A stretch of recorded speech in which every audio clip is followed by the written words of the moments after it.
Okay.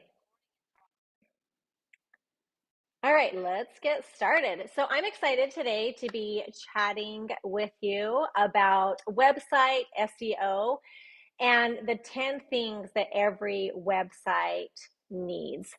Um, First of all, let me introduce myself. If I had a Wikipedia page, this is what it would say.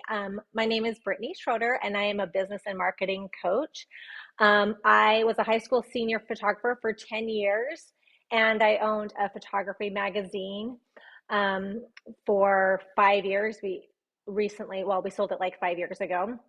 Um, I also have been really involved in nonprofit work. I have my own nonprofit, and I've done nonprofit work for 15 years. About 5 years ago, I started my own nonprofit, and in the process, I decided that I was going to transition straight to business coaching. I actually had moved. I was in El Paso, Texas, and now I'm in Houston, Texas. And I decided that I was going to just go straight business coaching. I didn't realize that it rained so much in Houston. So I thought that was a good time to transition. So that is kind of me, but this is my why, and this is my family. I have been married 23 years, and this picture's a little outdated, but I have a 17-year-old son and a 13-year-old daughter and a Labradoodle. So this is me. This will be the checklist. So I'm going to go over all the 10 things, and I'm going to show you guys how to do everything on your website.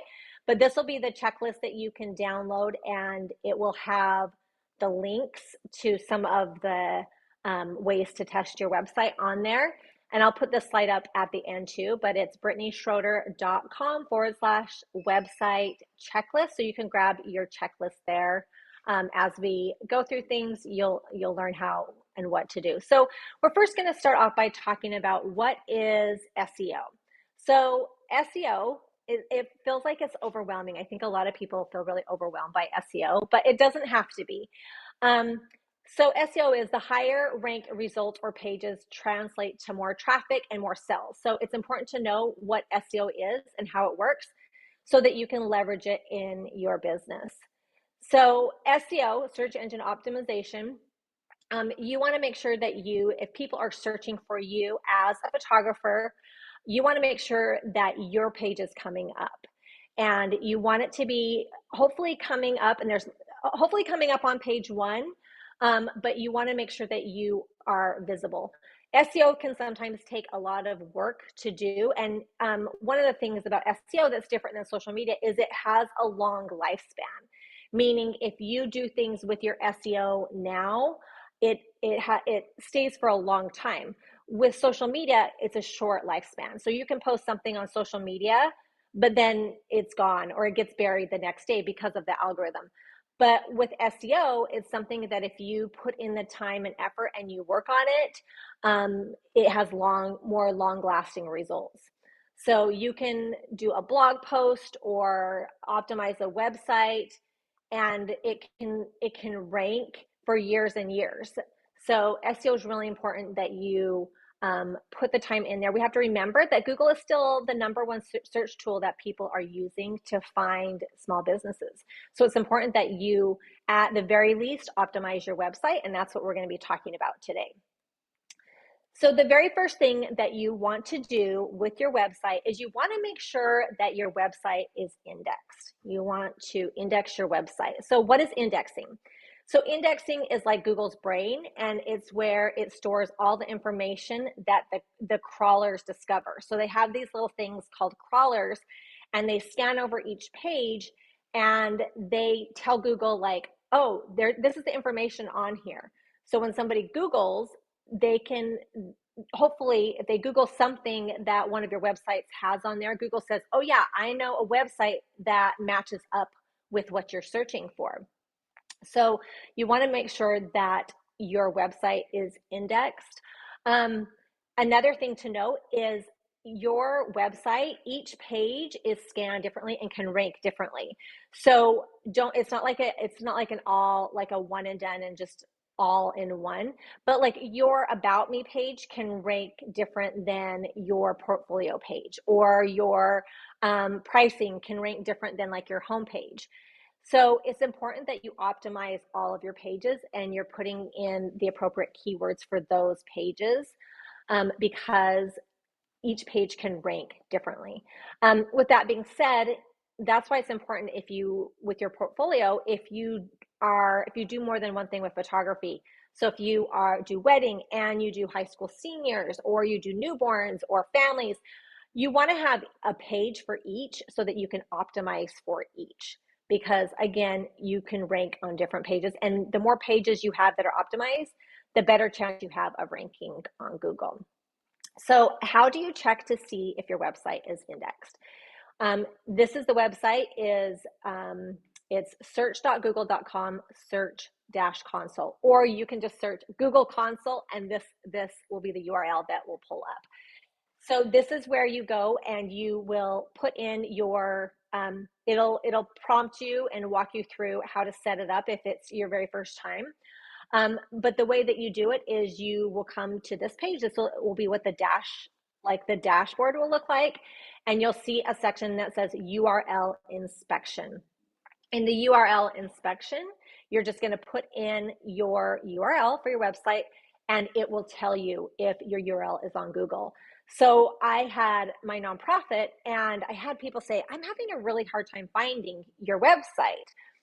And it should come up. It's not a super saturated name or anything like that. And I had transitioned my website. I had changed a bunch of stuff on my website, and I had noticed that it hadn't, when I came to check the URL, I noticed that it wasn't indexed, and that's why it's not showing up.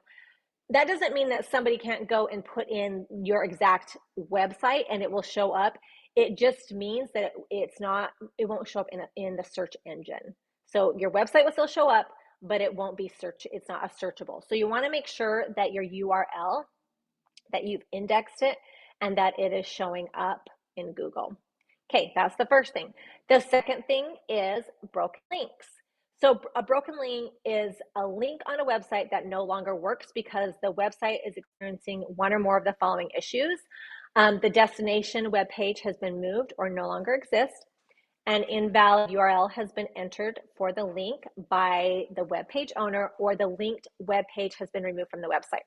So this can affect your SEO. If you have a lot of broken links, it tells Google, it penalizes you, and you're not as searchable.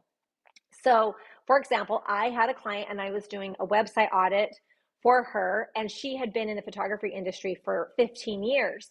And she had blogged for different forums, or she'd been featured in different places. Some of those places had gone out of business, or they didn't renew their URL. So she had hundreds and hundreds of broken links. So anytime you say you do a photo shoot and you're going to tag a boutique, or you want to tag a vendor and they go out of business, then and they don't have a website, but you are linking them on your website, this could hurt your SEO. So you want to make sure that you are checking your broken links. So how do you do that? You can go to deadlinkchecker.com, and again, that link will be in the checklist, and you can check, and it will tell you exactly what links are broken. So this is something that you want to do on a regular basis, just to make sure that you are fixing any of the links that are not working on your website. Okay, the next thing we're going to talk about, and I feel like this is the overwhelming part for people, is your website copy and your keywords. So it's really important that you put keywords and good copy on your website. I think as photographers, a lot of times our imagery does the talking for us. But with that being said, you still have to put in really good copy and really good keywords. So kind of a formula that I use with my clients is, what is the problem, what is the solution, and what is the results? So think of your photography business and think of, what are people looking for? What would they be searching for on Google? And you want to implement that into your copy. So for example, if you are a high school senior photographer in North Carolina, you can put the copy in there. Are you looking for like the best high school senior photography in North Carolina? I am, like I have been a photographer for 10 years, or I'm an experienced photographer, or you can even talk about like your style. And then you can say, I will give you the most amazing, like cherished memories or like images or whatever it is to help you capture like your seniors um, personality or whatever. But you want to use like the verbiage that what are people looking for? What are the keywords that people are looking for? So you want to create a list of keywords that your ideal audience might be searching for. And you want to place those relevant keywords in the first fold of your home page. Then you want to make sure that you use the keywords throughout your website. So this is the first fold. So basically that means the very first part of your website before people have to start scrolling. That is what the first fold is. So a lot of times, and I know because I was a photographer, we want to put this amazing like image and super emotional moving image on there. And that is fine, but you want to make sure that you are including what you do and who you work with, and be very specific in there. So you can see in mine, it says my name. It also says I help entrepreneurs automate their business, create systems, convert funnels, and scale to 6 figures and beyond. And then I just kind of put in there a little, like, again, these are all keywords. People are hopefully searching for a business coach, a marketing strategist, social media expert, a life coach, educator, whatever they're searching for. You want to make sure that you are putting that in the first fold of your website. Okay, so how do we find these keywords? How do we know what to use? Like, that is a great question, right? So these are some of the tools that I use and that I recommend for my clients. The first one is Pinterest, then Google, and then Keywords Everywhere are the 3 main tools that I like to use. So Pinterest is awesome because Pinterest has a search engine built into it. Meaning it will tell you what people are searching for.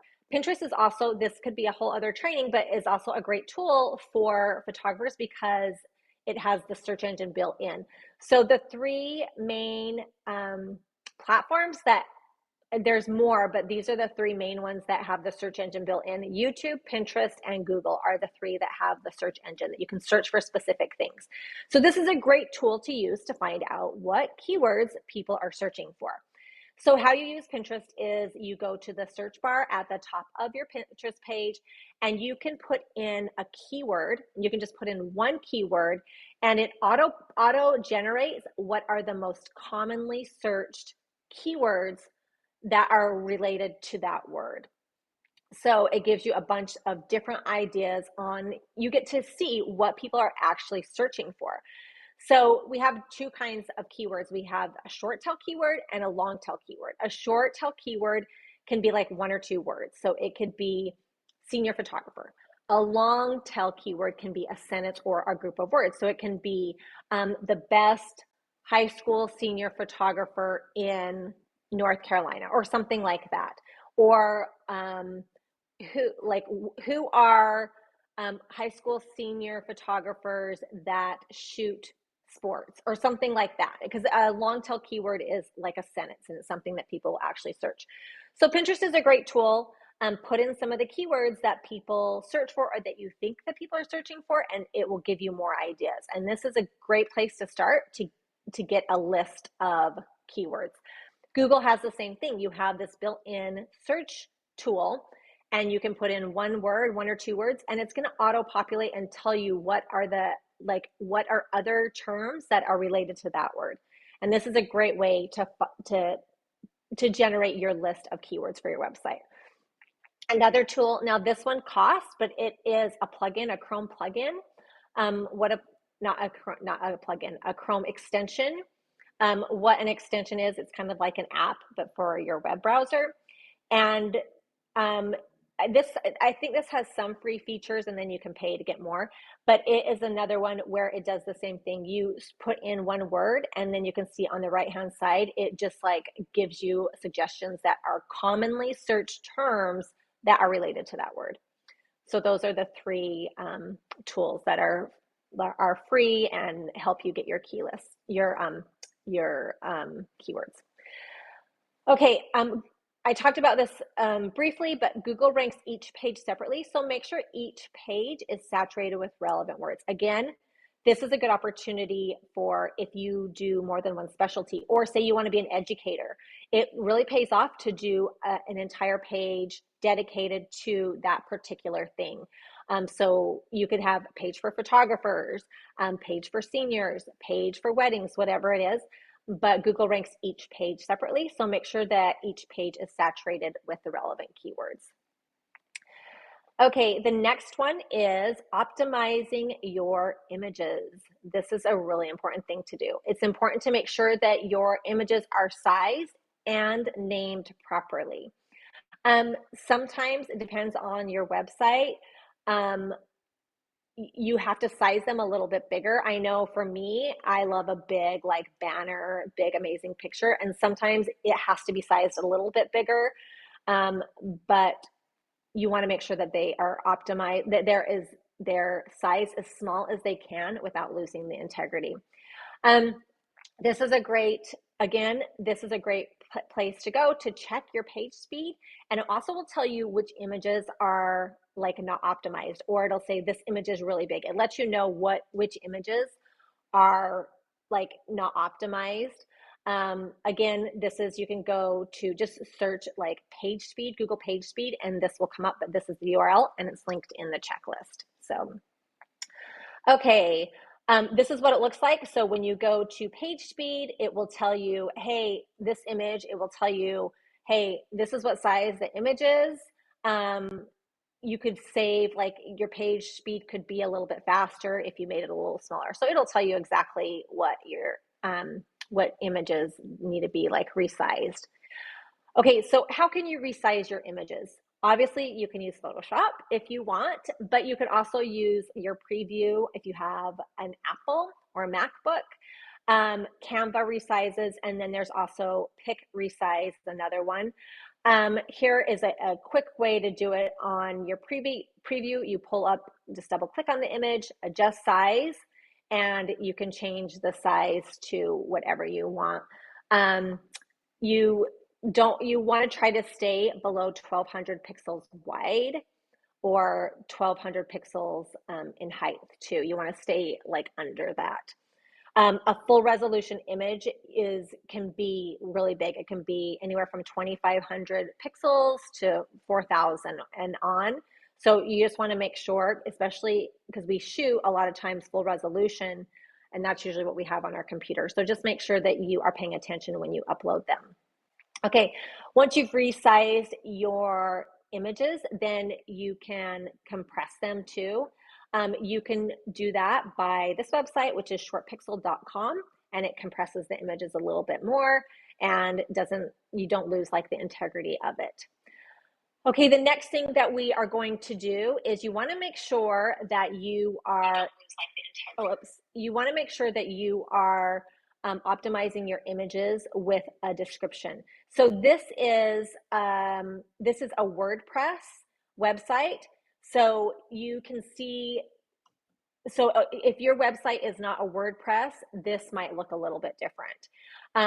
But there's different ways to do it, and you want to make sure that you are doing it with all of your images on all of your websites. So this is the alt text, and I'm pretty sure all websites have this feature, and this is where you are going to put some of your keywords in there.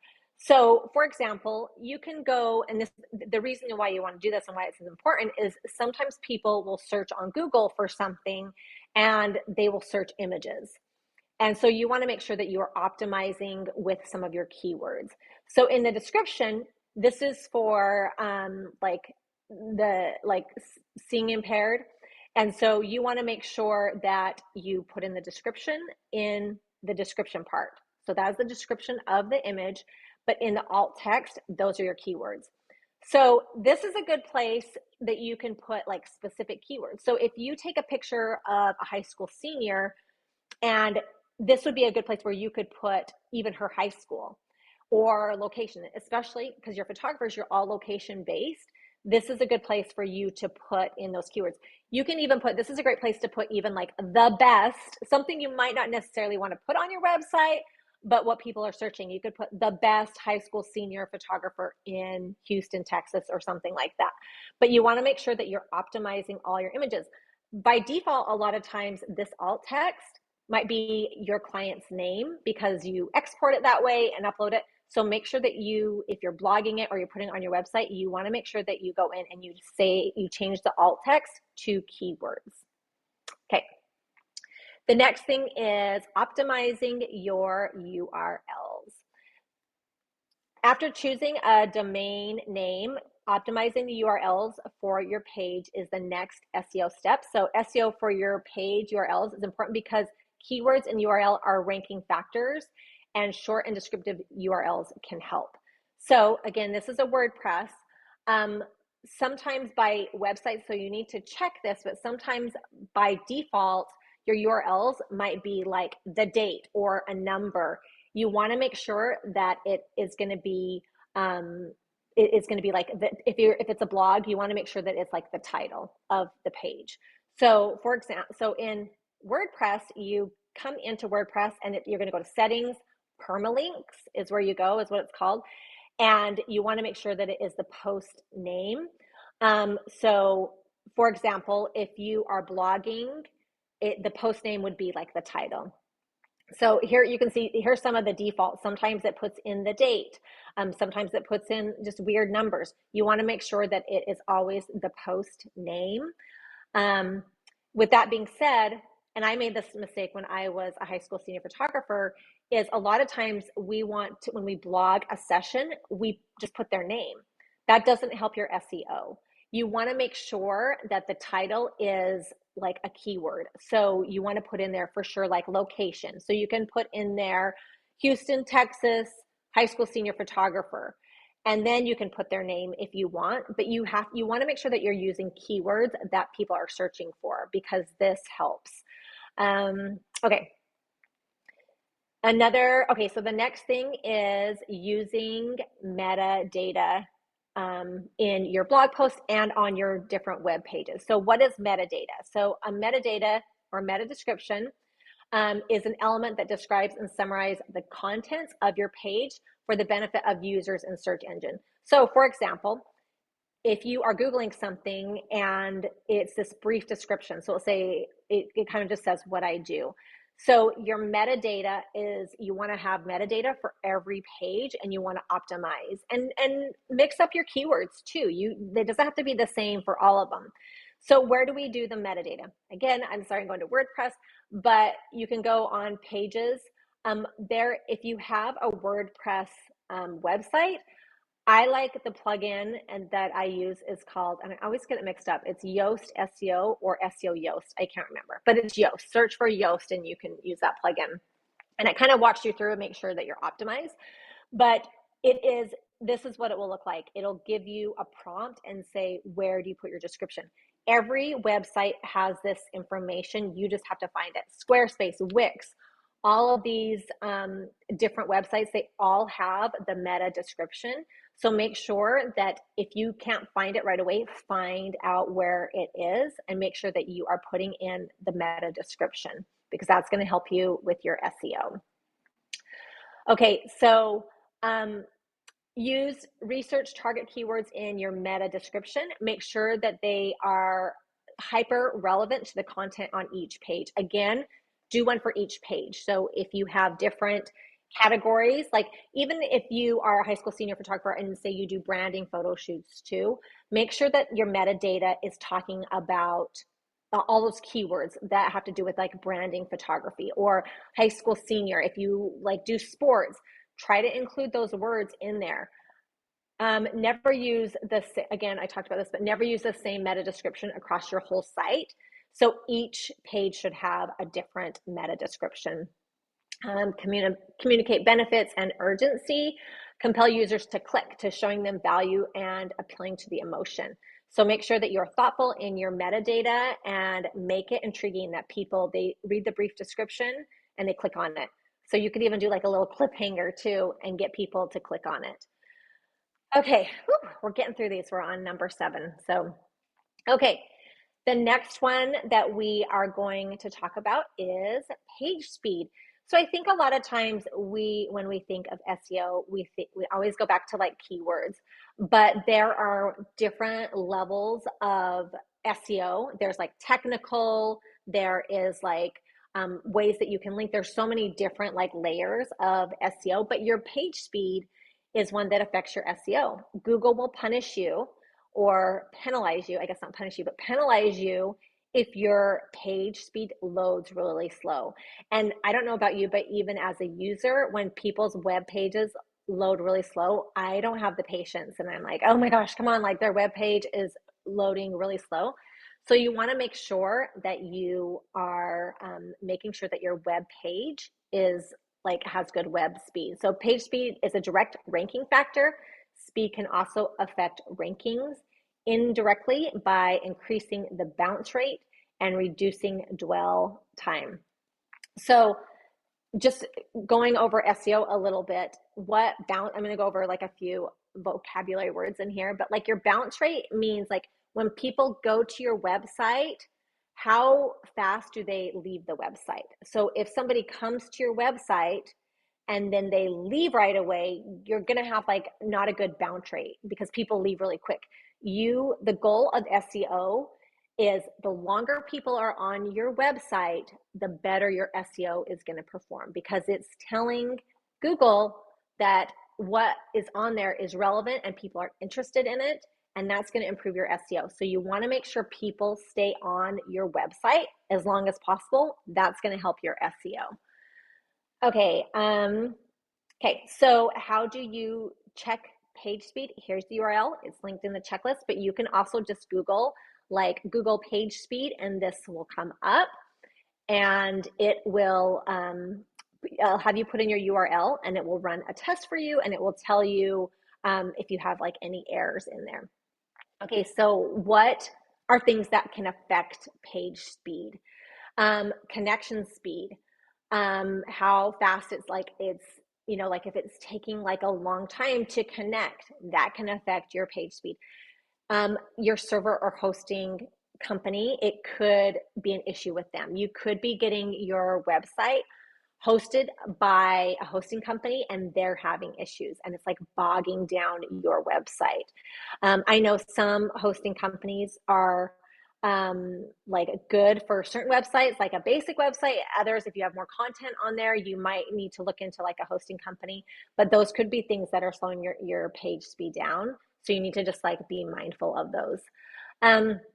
Your file types and sizes, we talked about that. When you have really big files, really big images, which we are all guilty of as photographers, it's going to slow your website down. So you want to make sure that you are checking the file types and sizes of your images. The other thing is plugins. Plugins are like, I kind of compare plugins to, they are like apps for your website, and they give you different features. So sometimes it like the plugins break or they need to be updated, and it can like really slow down your website.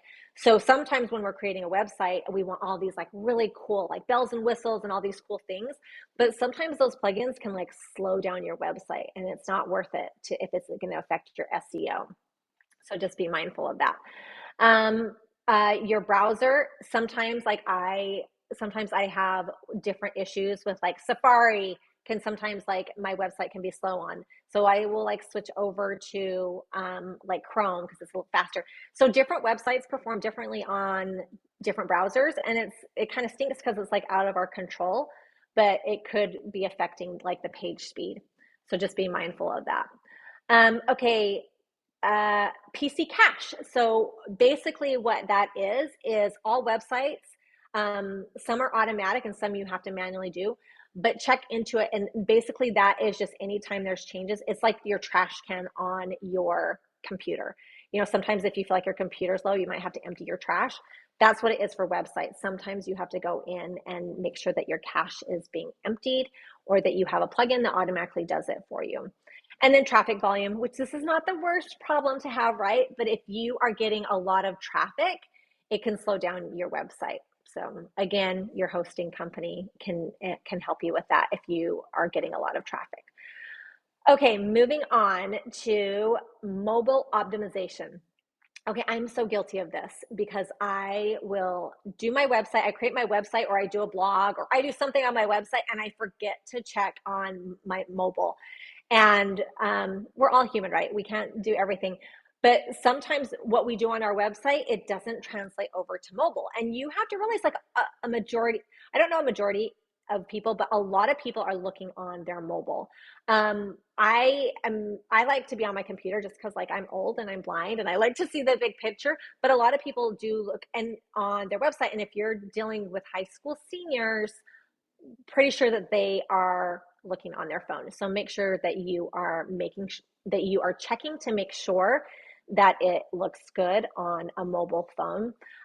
There's been times where people would say, like, hey, I was looking at your blog, and it would be like one letter. Each like line only had one letter, and it was like this huge long thing because I hadn't formatted it. So just make sure that you are double checking. On a website, you'll see it's called responsive, and you can click and see the different what it looks like on a cell phone or a tablet or a desktop. I'm going to show you another tool to use, but make sure that you are checking all three of those and making sure that it looks good, because you can be penalized if it is not mobile friendly. Mobile optimization is the process of ensuring that visitors who access your site from mobile devices have an experience optimized for the device. So just make sure that it looks good on your mobile. I really like this website. Even when I'm doing my own website and say I'm doing something, and I'll check on my mobile to see. Sometimes it even looks different than when I'm on my website and I'm looking on the cell phone. So I just kind of like to double check, but I love this website. It's really cool. And again, it's linked in the checklist, and I'll put the checklist in the comments in the Facebook group. But what this does is you go to this website, and it has literally like every single mobile device you can think of, and it shows you what your website will look like on different devices. So that's really cool. Okay, moving on. So inbound, outbound, and internal links. So linking out to relevant content helps to strengthen the topical signals of your web page and helps to add context for Google to understand your site better. So it really first, I'm going to first talk about like external like links. So external links, when you link to other websites that are good websites and trustworthy websites, it's going to help your SEO. So for example, that's why it benefits if you are like, if you're working with vendors, or even you have like products, like say you use White House or you use Photo Flash Drive or something, and you want to talk about the products and you link to their website, it helps with your SEO one, and it also it helps like with your traffic. So make sure that you are like tagging externally to other places. If you are location based, you can tag to, like say you shoot at like an apple orchard or something and they have a website, like it's going to benefit you to link to their website. Internal linking, the reason that you want to do this is it keeps people on your website longer. So for example, if you wanted to write, say you're blogging a session and you blog it, and it's, say you do best friends or you do sisters or something, you can say, oh, it seems like yesterday I was just photographing the senior sister, and you can link them to another blog of, say, the sister. The reason why you want to do that is it keeps people on your website longer. So they might go and like, oh, I'm going to go look at her stuff, and it's going to help your SEO, because that's going to help your like the dwelling time. People are on your website longer, so it benefits by linking them to other like pages on your website. Another thing is external links, getting people to link to you. Now this can be a little bit more challenging, but there's ways that you can do that. If you are a member of your Chamber of Commerce, or you and they put your website on their website, it's going to help your SEO. Make sure that all your websites are on all social media platforms, because Facebook, LinkedIn, Pinterest, they're all trustworthy websites, and it's going to help like your SEO. But look for more, look for opportunities to maybe blog for somebody. I have done blog posts for some of the vendors that I use, like Photo Flash Drive, or different forums that have websites, and then make sure that you're asking and requesting them to link back to your website. It's going to help. If you do work at a specific school and maybe they have a blog or something, if they link to your website, all those things are going to help your SEO. Those are considered external links, and they're going to help your SEO. So make sure that you do those. Yelp is another one. There's a few different ones you can do. So what are ways that you can do this? I'm just going to mention a few. Brand mentions. Again, if you can get people to mention you, that's awesome. Guest posting, asking people if you can write or contribute to their blog. Bio link tools, that's like Linktree in your Instagram. There's different things where you can like just get your URL in different places, so that's going to help your SEO. Forums, social networking, repurposing your content, meaning like you write for somebody, or you put your content out somewhere else or on different platforms, and then you link them back to your website. Newsletters, again, this is going to help you if you send a newsletter and like link your blog or your website. It's going to help you to get more traffic and to help your SEO. Okay, but back to like working on our website here. Let's talk about social media. So consider placing your social media icons near the bottom of your page. When you place them near the top, you take the risk of having visitors click on the icons to check out your social media. They get distracted and they don't return back to your website. So think about it. I think about like your own like behaviors and patterns. You will go to somebody's website. Oh, they're on Instagram or Facebook. If there is a platform you're on, you click off and you don't come back.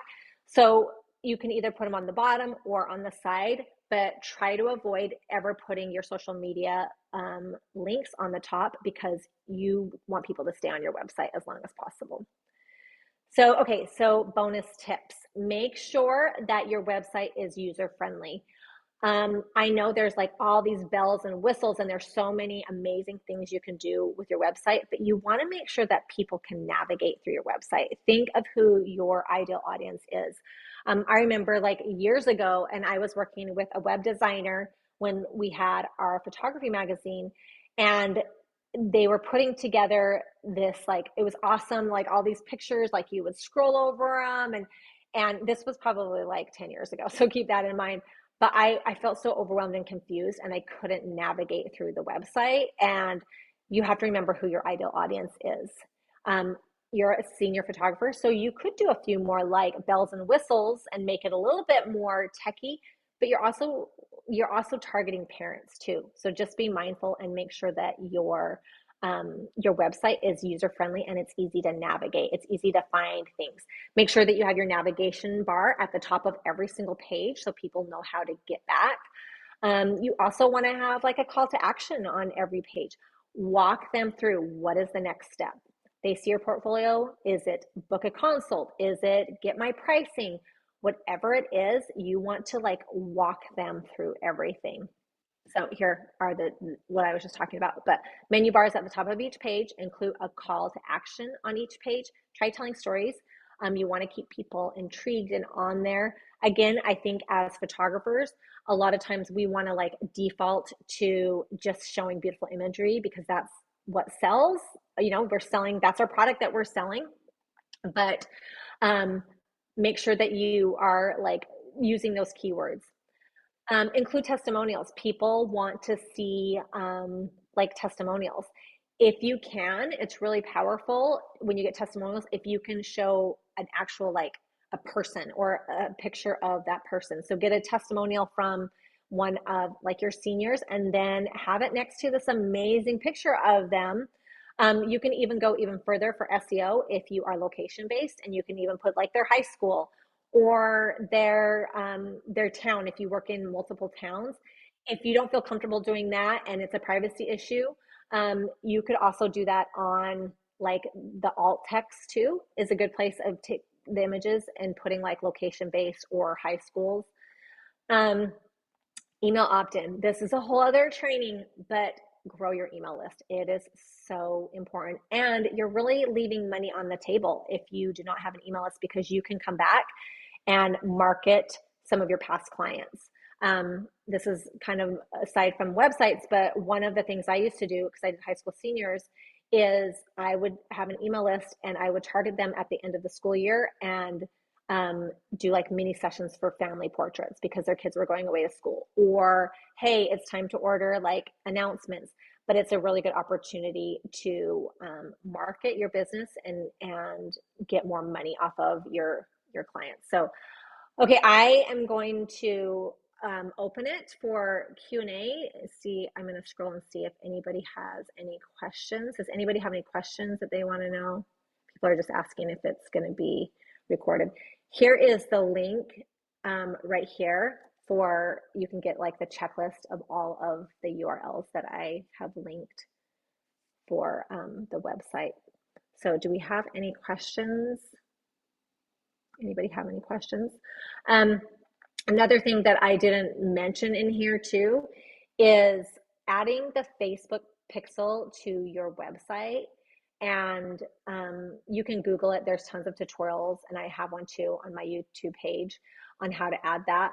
Adding the pixel, what it does is it's just a little bit of code. You can't see it on your website, but it gathers information. So if you decide in the future that you want to run like Facebook ads, it starts gathering information the second the pixel is there. So you could do a retargeting ad with your Facebook ads, and you could tell Facebook, hey, I want you to target people who have visited my website, or people that are similar to people who have visited my website. So that's another thing that you could add that is really helpful. So, all right, do we have any questions? I'm looking in the live chat. I don't know if there is a delay, but that is what I have for you guys. Again, if you have any questions, I'll put the link to in the comment section, so you can link on that to get the checklist. But I think that is what I have. So thank you guys. Reach out to me if you have any questions, and I'm happy to help. Okay, have a great day.